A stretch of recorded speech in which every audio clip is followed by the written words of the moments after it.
At dahil December na nga ngayon, hindi pwedeng hindi ako makakapag-upload ng content. Tamang-tama nga dahil nandito pa ang asawa ko at pababantayan ko nga muna sa kanya ang aming bunsuhan dahil magtutupi na nga ako nitong mga damit. Umorder nga ulit ako nitong binder para meron ngang kapalitan ang binder ko. 2 months na nga simula nang ma-CS ako at hindi pa rin talaga ako nagtatanggal ng binder. Lalo na nga ngayon, medyo kumikirot talaga siguro dahil malamig ang panahon. Sa tingin ko, mas magiging paborito ko nga itong bago kong binder. Meron pa nga itong Ziploc bag, tapos meron nga din kasamang Medida.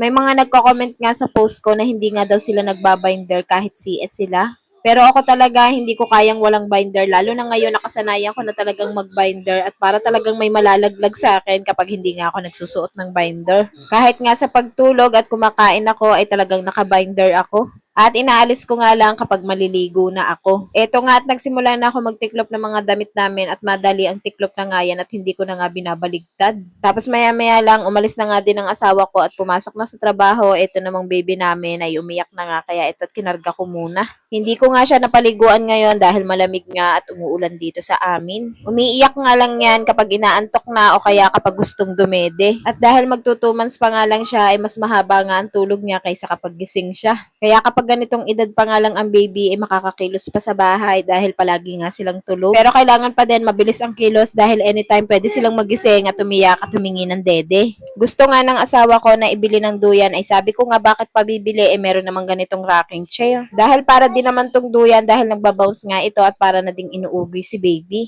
Para sa akin, mas maganda to dahil hindi na nga kailangan mag-una ni baby at hindi na kailangan magsapin tapos presko pa siya dito. At habang nagtitiklop nga ako ay binabounce-bounce ko nga lang siya dito sa kanyang rocking chair. May nagtanong nga sa akin kung hindi ba daw nakakatakot gamitin tong rocking chair at hindi ba daw tumataob. Wala pang 1 month ang baby ko ay nagamit ko na nga ito at hanggang ngayon ngay gamit na gamit ko pa at hindi pa naman siya tumataob dito. Minsan pa nga isinakyan nga ito ng toddler ko at hindi naman nasira. Lightweight nga lang ito at nafo-fold nga din kaya pwedeng dalhin kahit saan. Minsan nga na birthdayhan kami dala-dala ko nga ito at habang kumakain ako ay nandyan nga lang siya sa rocking chair.